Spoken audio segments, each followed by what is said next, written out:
Hello, today is June 13th, 2018. This is the kubeadm office hours.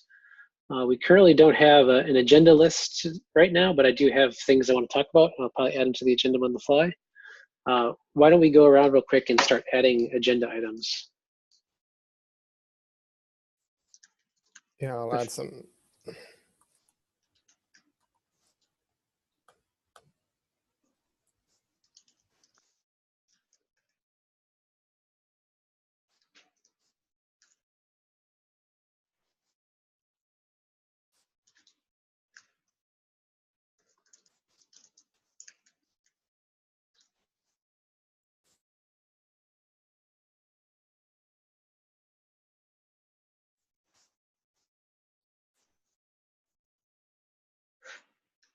So I'll start with the current state of docs. What outstanding docs issues? Why don't I even share my screen here for a second? We have a bunch of docs issues, and it's almost unintelligible at this point now of what things actually need to get done, and if we should just close out what we currently have. 1 second, I'll share my screen in just a second here.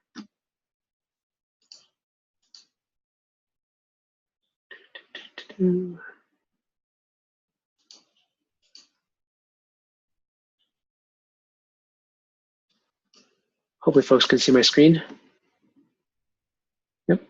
All right, so there's a bunch of copy edits that are currently in waiting. I know that we Heptio talked this morning. We know that the folks are working on updating the HA documentation. They're working on now. I already have PRs for the standard documentation, which should hopefully be merged by this afternoon. What more needs to be done with core DNS stuff, Lubomir? So I need to look at this, what we had for this page, but I think it's pretty much done. I submitted a PR for this, and I think that people from SIG networking already submitted their changes. And can you please open, the reference PR? It's merged already. Yep. So I think we are pretty much done with this one. Should I just close it out?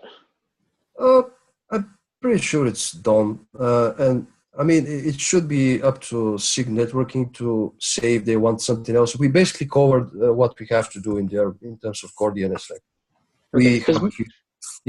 From a kubeadm perspective, most of it is kind of transparent, where we shouldn't even really care.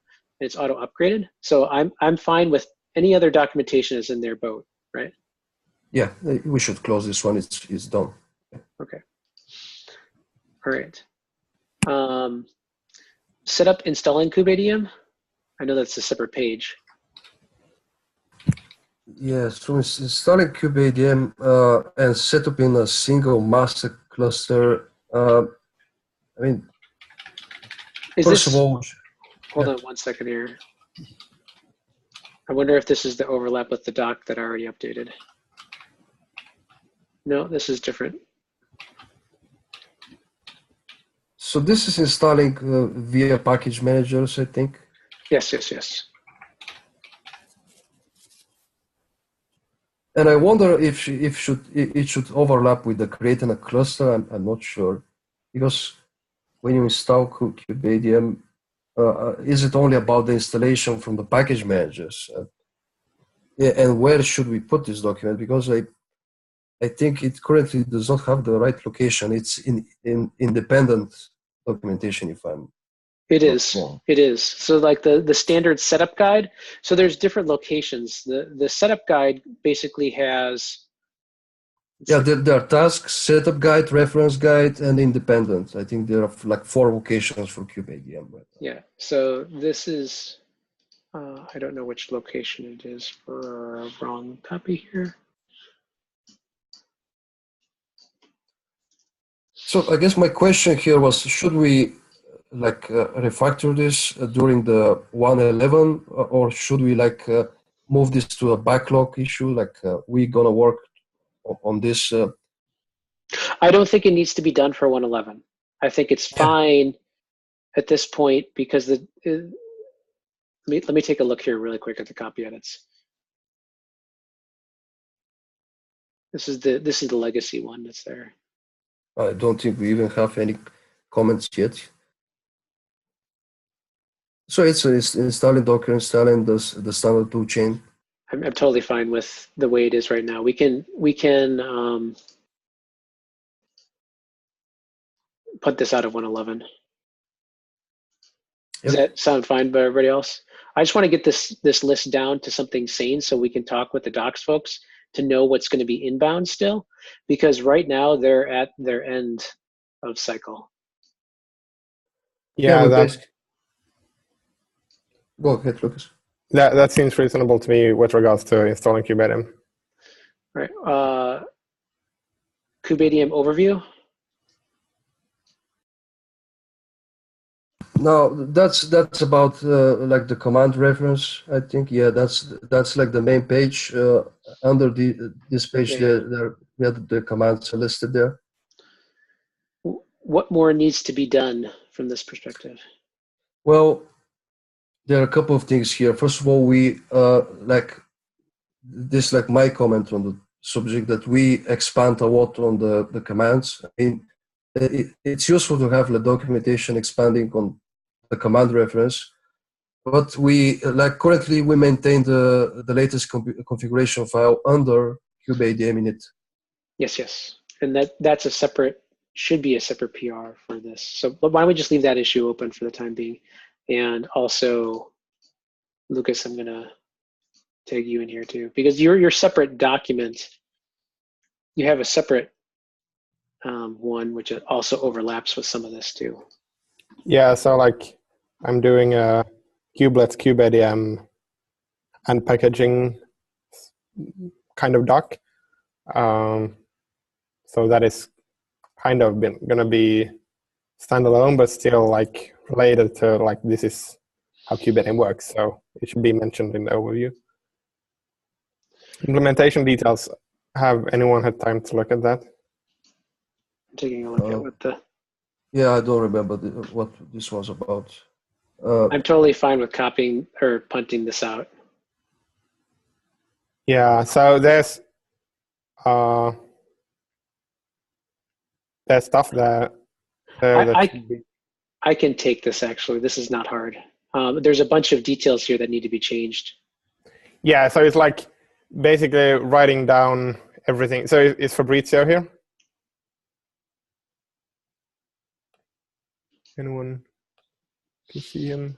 So Fabrizio has updated, like I think last time at least, and for 1.9 as well. Yeah, we should merge this one, I think, with the one about creating a cluster. Perhaps. Merge it? No. Creating the cluster, the first one in the setup guide? Yes, I think. No.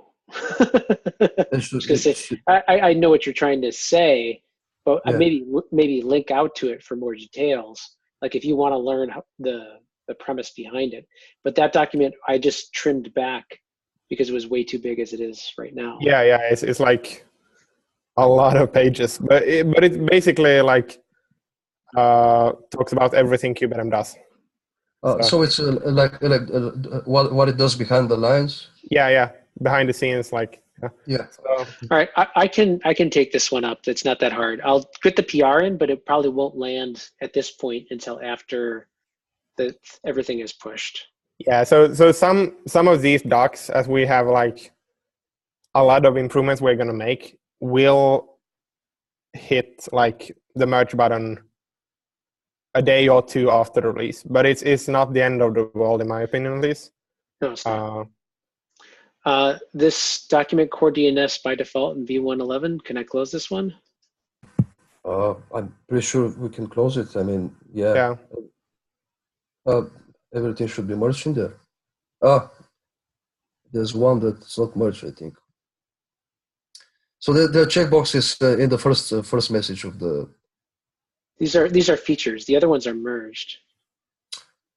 This is a tracking issue. The other things are actual merged or closed.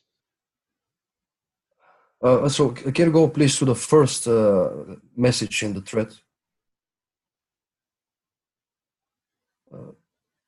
I think there's a missing checkbox for one of these. Like But the checkbox. Yeah. I think that is the one that it shouldn't. I mean, it doesn't seem to affect kubeadm that much. DNS custom name service. If you click on it, what? That's that really is for SIG networking. Yeah, this doesn't seem at all related to what we track in kubeadm. You can probably check that from our side and close the issue, because everything that we're responsible for is updated at this point, I think. I agree. Cool. Yeah.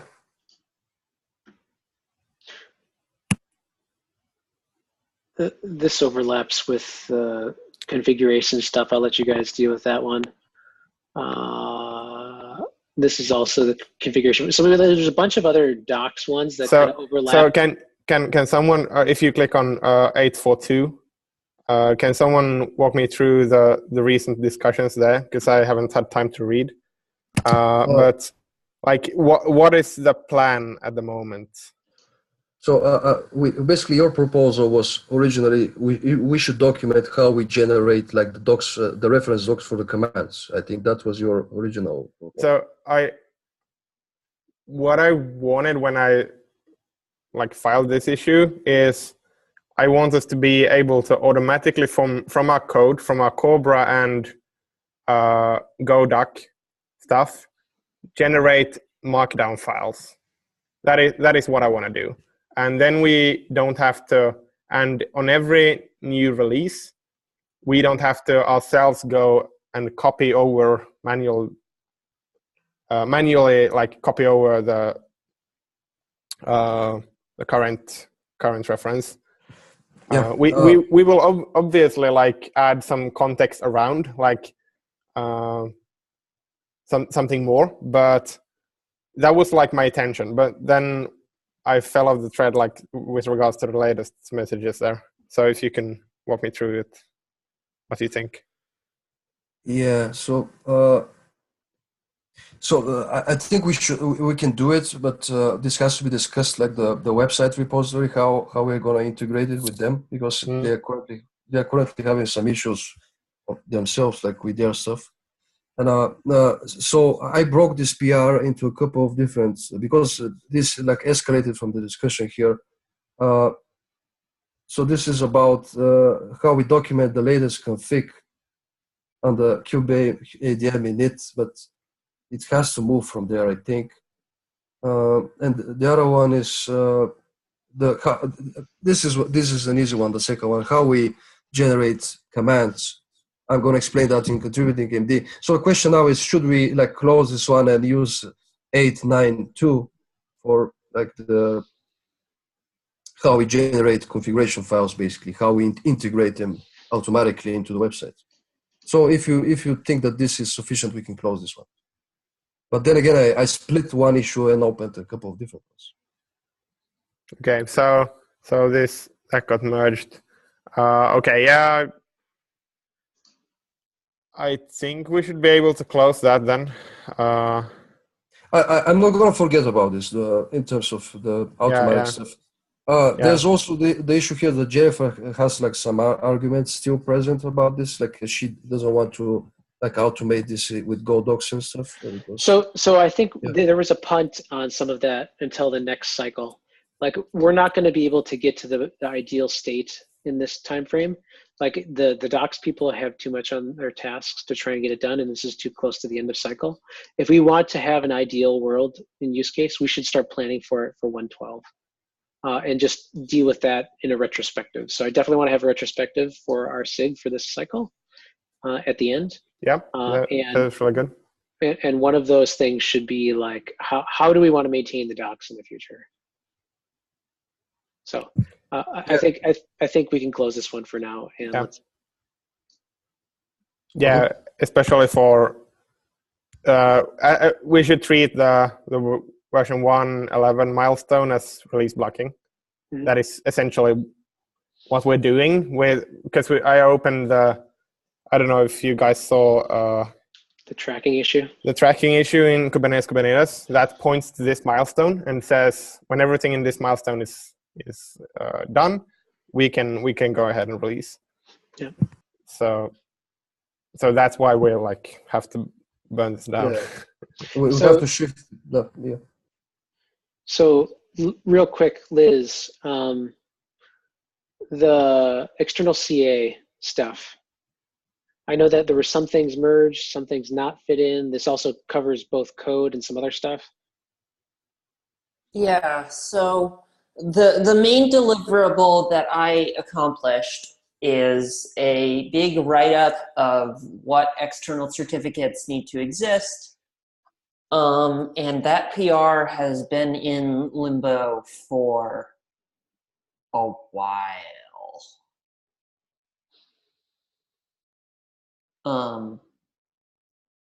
So whether this is sufficient for our purposes, I don't really know. I'm basically waiting patiently for it to make its way to the top of Jennifer's to-do list.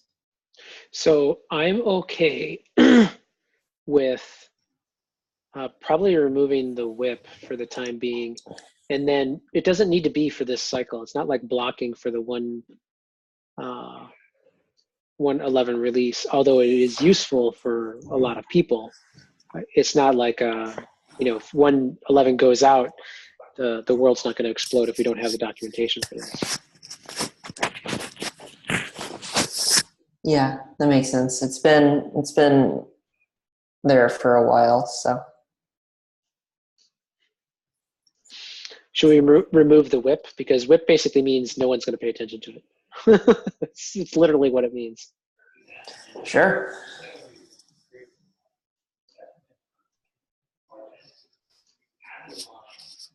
Right.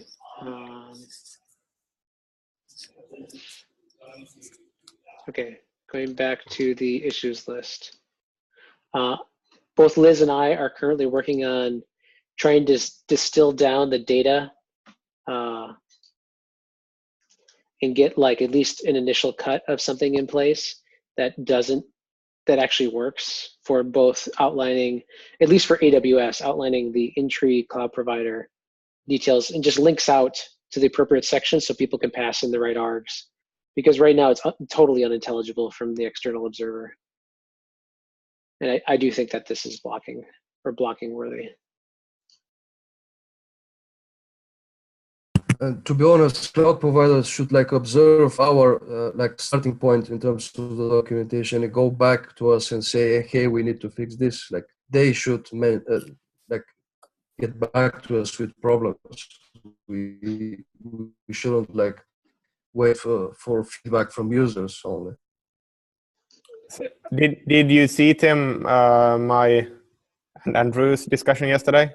Did you see my discussion this morning or your afternoon? No. Yeah, it was the same discussion. Well, similar. Yes. Yeah. Okay. It's basically outlining the details, but I need to get like a concrete set of documents that we can link from kubeadm that doesn't make people explode, because that's like one of the number one questions that people have with kubeadm is like they want to integrate with a cloud provider and they're having problems. Yeah. So from at least from my discussion, we said with Andrew, like the cloud provider is gonna like do their stuff with the generic docs, and this is like how the AWS cloud provider works, etc., etc. Here is how you run the out-of-tree cloud provider. Here is how you run the in-tree on a general basis. And what we want to improve there, for example, is to put them under the same folder and make it more discoverable, because now they're scattered around in the docs repo in all places, like our kubeadm docs, which I want to fix. So they're going to do that eventually, probably not for 1.11, it's kind of late. But then we from our kubeadm and cloud provider like cross-cutting doc, we should link to all the places. But we hope to have those places more in a uniform directory or something like. This is the place you go to every time you want to deal with a cloud provider. So I think from our perspective, I think what just having a single optional statement that says if you're integrate, before kubeadm init is called because you need to pass the args in properly to configuration, right? That we should link to the main docs for the time being, and I'll talk with other folks about whether or not we want to, if we can, should, or want to make updates. And I'll talk with Denishi, at least from AWS, to make sure that because they're the most commonly asked cloud provider integration that folks have troubles with. Yeah. So I think it makes sense to have like a small doc at least that it's specific to kubeadm and cloud providers that says this, like in an ideal world, of course, this is how you pass the arguments. This is how you craft a config file that supports a cloud provider. An entry and an out entry. Well, I'm not going to go that far. I'm going to basically say, like, go to these other locations to understand the arguments that you need to pass in, and the derivation is left to the reader. Because I think cloud provider's fractal. If we start doing it for one, then we're going to have to do it for all the other stuff. No, so without being like, without saying explicitly for one, but instead like, this is how you generally configure a cloud provider. You need to, if you want to use the in-tree cloud provider, you need to pass the extra args for the APIs of a controller manager and kubelet. If you want to do the outer tree, go ahead and do kubelet extra args, cloud provider external to everyone, do kubectl apply. They should totally be owning that documentation, right? That's their business, not ours. And we just specify, like, here's the arg location overrides, and here's how you update a config, right? Right. Yeah. So we basically provide a setup. So the two things that we need to mention here on the kubeadm side is how to do the cloud provider and the cloud config. That's it. And then everything else is punted over to the other side. And I kicked the tires yesterday after for the OpenStack one at least, so I know what we need to do there. So I can help with that too. Okay, so we can take it up with the issue, and we can convene on the Slack channel. But I do think it's blocker for this release, so it's not like totally just laying there on the ground as it has been for a while, right? Yeah. All right. The document source components, the required ports for master worker nodes. This has been just languishing. I saw that PR a while ago. Yeah, I don't know.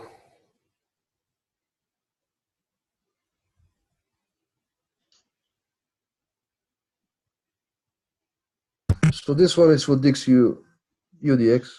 Yep. We should get feedback from him, I guess. Is it blocking for this release to get this updated? There's no major changes. I don't think it is. Okay. Yeah, it's not blocking, but it would be good to have, I guess. There's a lot of things. But right now, the docs people, like I mentioned, they're not going to get to it.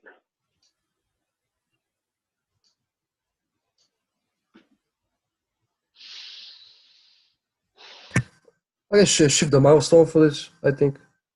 What? You can shift the milestone, I think. I already did. Okay. So with regards, 7. So cloud provider. That document controlling kubelets config via version file. Lubomir, have you done something on that? Or? So my question here is this overlapping with the? I got kind of confused because we have a plan for the transition from version 1 alpha 1 to alpha 2, and do we have to like combine these with the version file? Because I don't really have anything for it yet. Because I don't really understand what to write in there. That's my problem, I guess. Because I don't know the structure. Yeah. So this is basically going to be wrapped into my doc, I guess, that is saying how kubeadm and kubelet integrate. So yeah. But Maybe, this fine. is this needed for 111? That's the question. Yes. Yeah. I'm just gonna, yes, it is absolutely, because Okay. this will change how the unit file integration works, and people absolutely need to know that. Yeah. Okay. But then we can remove the user stories, I think, as blocking, because the primary user stories, if you click on that, the primary user stories doc here is kubeadm and kubelet integration. That And is, the arguments, the arguments to the control plane components. And the configuration file though too. yeah. So Okay, we could, yeah. So like the first one that I have there, that is packaging kubeadm and running on non-systemd systems, is basically gonna be the same doc as configuring the kubelets in your cluster and using another CA runtime. Yeah. It's like, it all ties into each other, so it's like the same doc. But securing your kubeadm cluster further is gonna be kicked out to 112. If you like could edit the issue or something, we could say just like target 112 or something.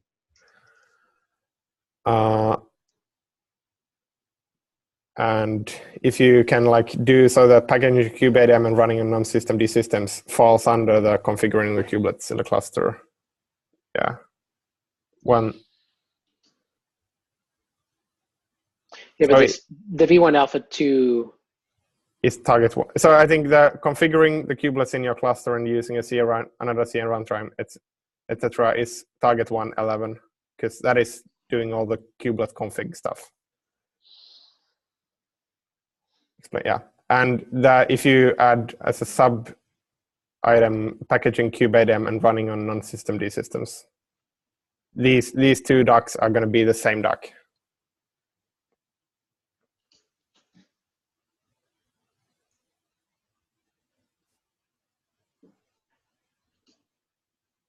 Yeah, there we go. So that is, you can remove the checkbox there as well. Cool. So that sounds good. Customizing control plane arguments. Are you working on that, Lumir? That is for 111, I think. I'd say PR what you have. I've already saw your doc the other day. I just PR what you have. It's my doc. I think we can add potentially more to it, but I'm gonna me and Tim decided to just submit like the basic examples for the 3 control plane components. There is a link in the next message in this thread, by the way. Okay, but target 111, I think, there.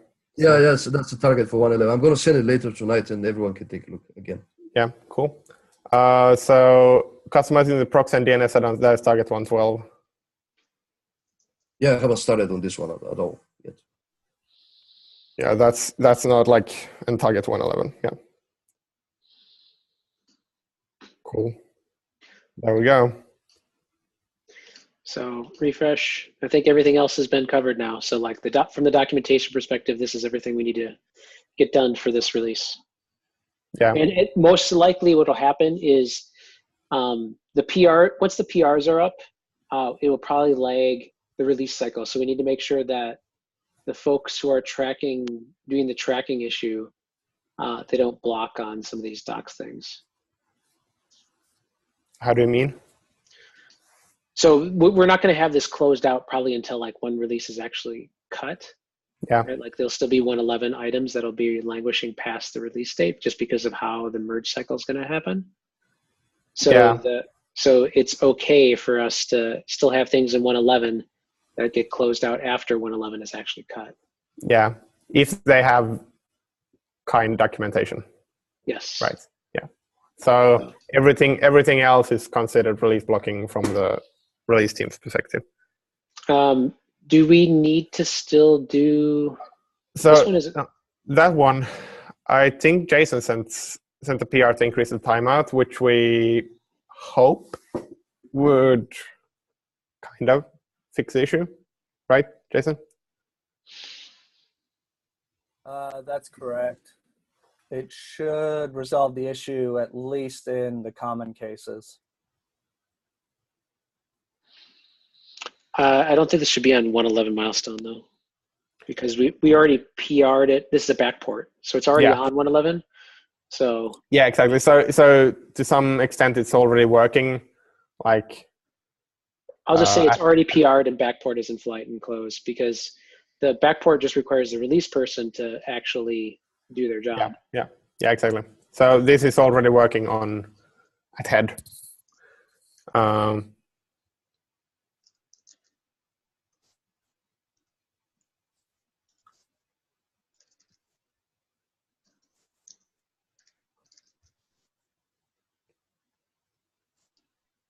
That's good.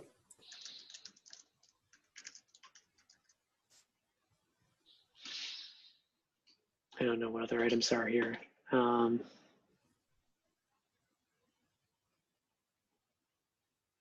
Anyone familiar with that? I haven't had a chance to look at it yet. But the like kubeadm update to 112 or 110 failed with an AJ.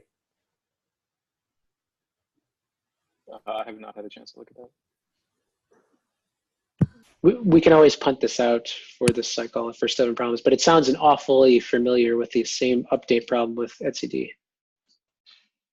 So I think this is external etcd, right? Or Yeah, we're going to be testing this, but I don't know if it's release blocker worthy for 111. I'm okay with us validating it, and we're going to go through the process, but I don't think it qualifies within that. Yeah, that is okay. So we're doing like on a best effort basis to like fix all the corner cases there are with upgrading AJ clusters, if any, at master. But yeah, not gonna revisit 110 to fix 110 in time for 111. Yeah, okay, so this is the current list, which is mostly documentation, and we can plug this out. That's the only agenda item I had. The 125 figure is number of issues is like huge though. Yeah. The I'm not keeping notes.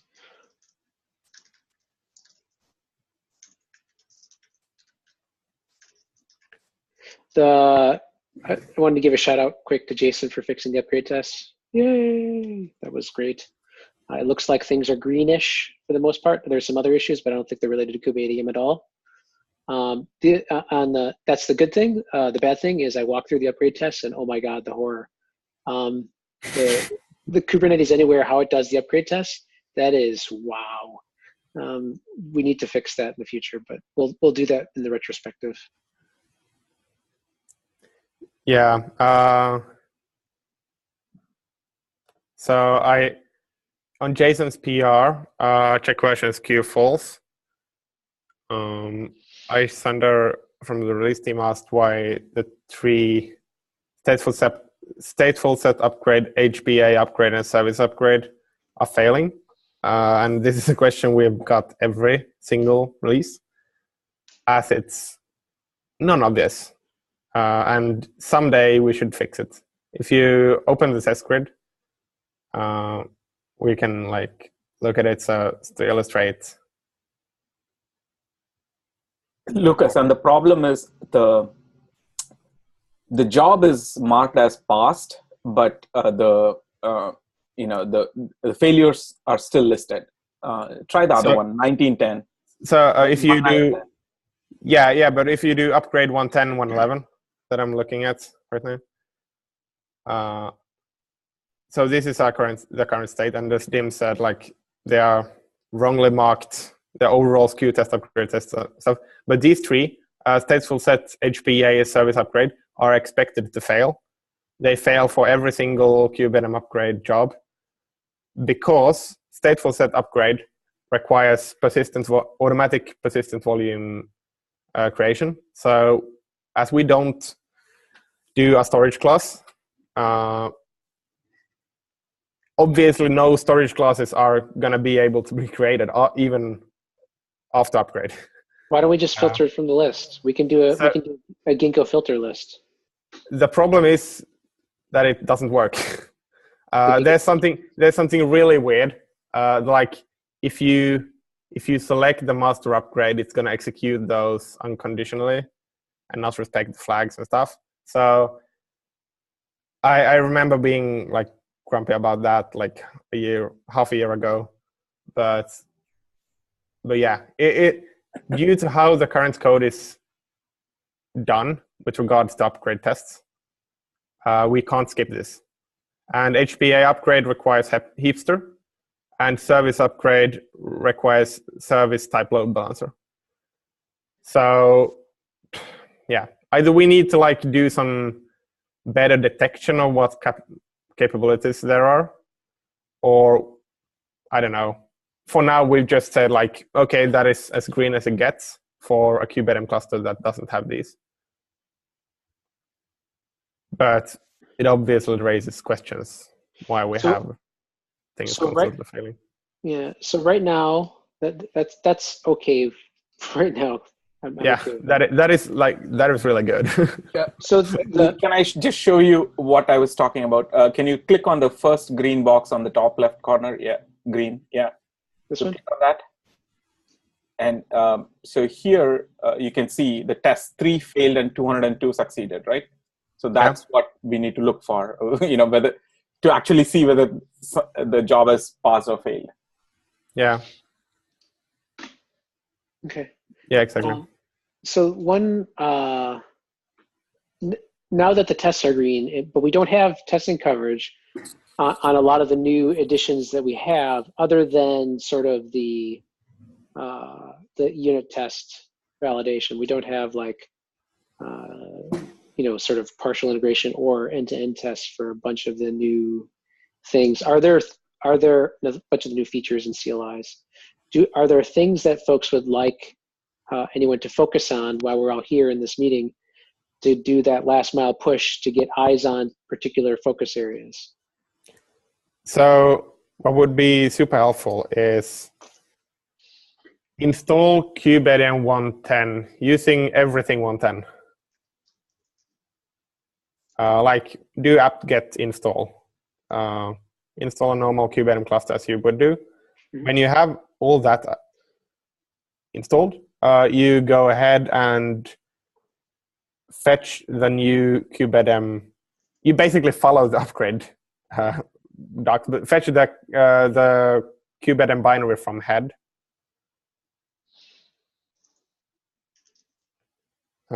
And then do the upgrade to the latest 111 using kubeadm upgrade apply.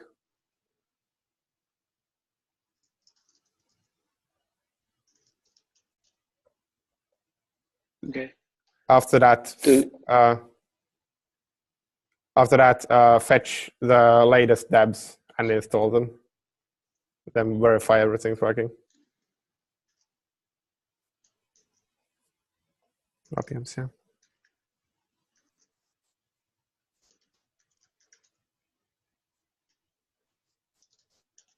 And when you fetch the latest debs and RPMs and install them, it's gonna do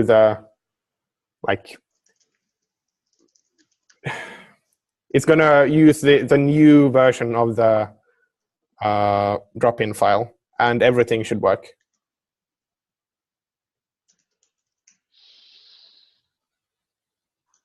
Because the kubeadm upgrade command should have given you the kubelet config file. It should have written the environment file, and everything should be just okay when you upgrade the kubelets along with its drop-in as well. So. Yep, it's just basically the standard upgrade path, but trying to validate the kubelet override stuff, which we still need to write documentation for. Just to remind you. Yeah. Right. So following the normal process, and obviously doing the normal installation as well with the new debs and RPMs, create a net new 111 using all the latest stuff.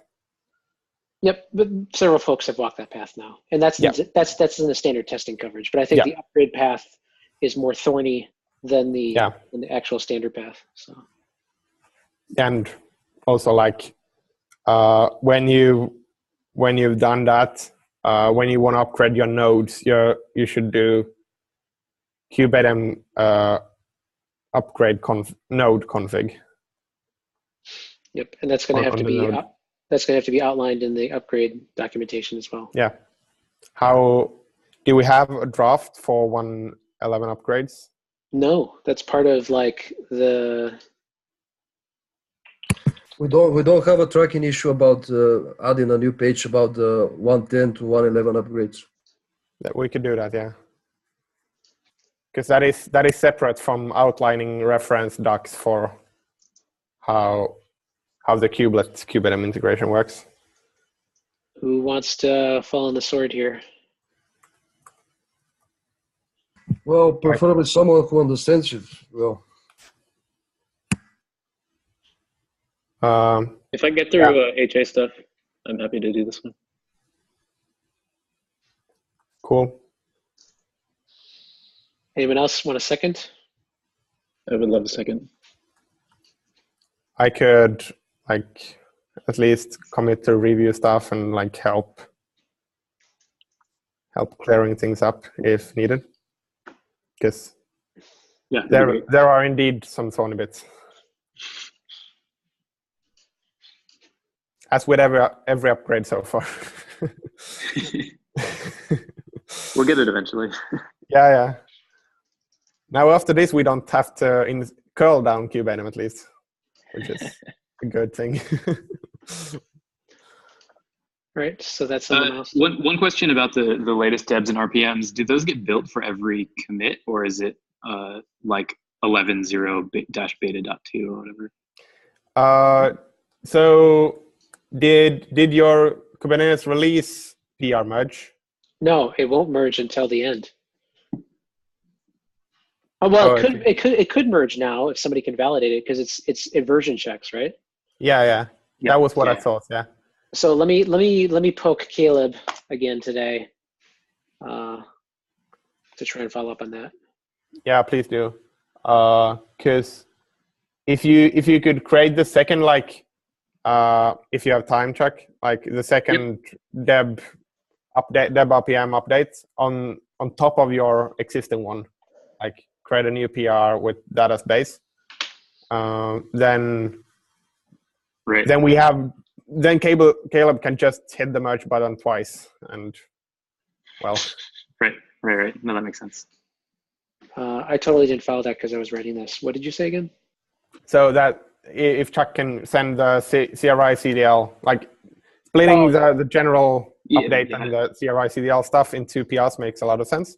But if we have both PRs, Caleb can merge both locally, test that everything's working, and others can too. Right, without having to rebase. Yeah. Right.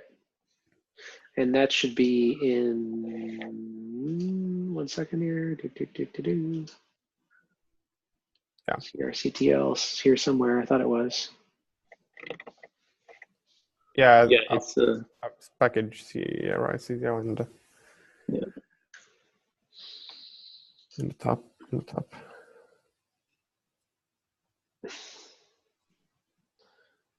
Okay. Do we know an update on when it will go GA? I think it's at the same time as 1.11. Okay. Gets released. It would be nice. I know. If it would... I talked to them and I opened an issue about like what's going on. And like a day before at least or two. Like I know. 3. I know.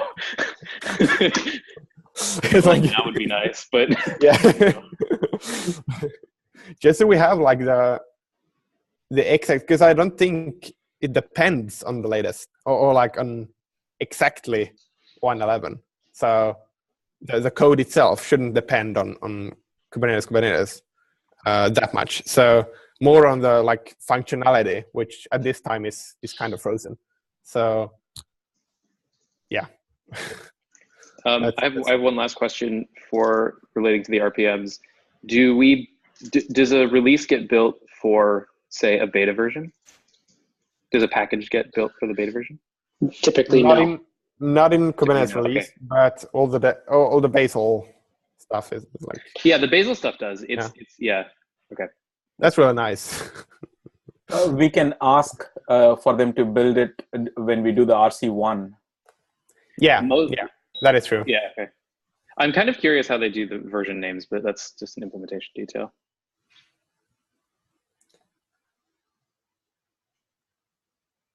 Yeah, I'm not entirely sure. I haven't checked that code in a while, but yeah. All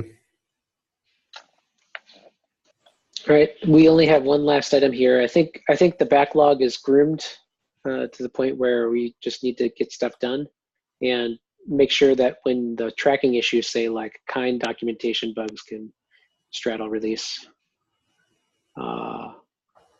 Lucas, you got the last item here? Yeah, so basically, I haven't checked with the release team today, but so I'm trying to get hold of Nick Chase, but I haven't succeeded. So I was told in the SIG release Slack channel that there is not. So earlier releases, we've done all the release notes in Google Documents, which has been awesome. I mean, there's might be sometimes a little bit of problems with like converting the GDocs to Markdown, but it has worked kind of well, and it has been like at least manageable to edit the release notes from like the maintainer's perspective in Google Docs versus checking everything into GitHub, because it's like several 10 pages long, and there's like if we do the GitHub route, we're gonna spend 2 hours rebasing a day. So how about using Google Docs, but instead of using the formatting of the fonts and stuff inside the Google Doc editor, how about we like inline the Markdown inside the Google Docs document? Like when you copy paste, when you copy paste it to GitHub, it's gonna be converted immediately to the correct Markdown. Yeah, that would be really, really good, I think. But yeah, I haven't succeeded to like talk to him. He's not answering, at least the latest 24 hours. He's probably traveling. DocuCon and everything. So like it's understandable, but I will ask him to. If I see him, I'll ask him to respond here. Yeah, because it's like we want to do that as soon as possible. Because I've spent like several hours just moving stuff around, and there's a lot of manual editing needed to make the release notes sane, basically, from the auto-generated material. There's a lot of good stuff in there by default from the auto-generated stuff, but a lot of polishing is needed. And we have a lot of features for 1.11, so I really want to see us get the release notes right. So when you're reading the SIG+ lifecycle chapter, along with the major teams, there's like first the major teams come, then all the action required for SIG+ lifecycle stuff, and then later down it's like here are the major changes between 1.10 and 1.11. That link to PRs and general issues and like everything. So yeah, that is one thing we should collaborate on as a SIG as well. Just like a heads up there. As soon as that is possible, that is. Okay. I will poke during the hours that you are not around. That's my poker. And I don't know exactly when release notes will get done, but it'll probably get done in the next week or so. Yeah. Cool. Are there any other agenda items? Otherwise, we can get a whopping 4 minutes back. Yeah. Sounds good. All right. Okay. If not, thanks everybody. Thanks. Bye. Bye.